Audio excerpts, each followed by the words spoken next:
Alright, so here we are. We're going to graph a linear equation. It is y equals negative 3/4 x plus 3. It is already in that nice y equals mx plus b form. So what that tells us is the slope, the m part, is negative 3/4. Remember, that's a y over an x. And the y-intercept, an actual point, is the b part 3, which will look like 0, 3.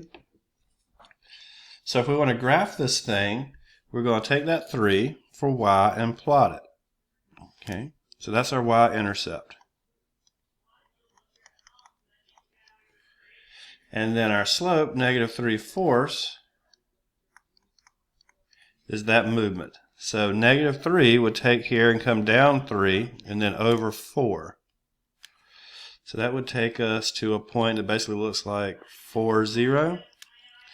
And if we connect those, we should have our graph. Now, we definitely already have the y-intercept, so if we just want to go an extra step and get the x-intercept, remember that's where we let y be 0. Oop. So if that's the case, we can say 0 equals negative 3/4 x plus 3.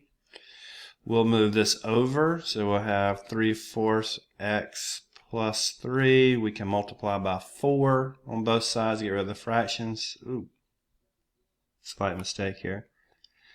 I have 3/4 x equals 3.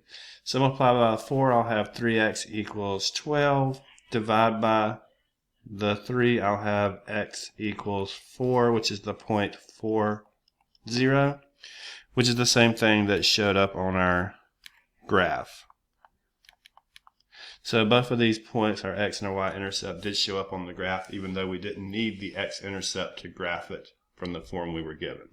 Thank you.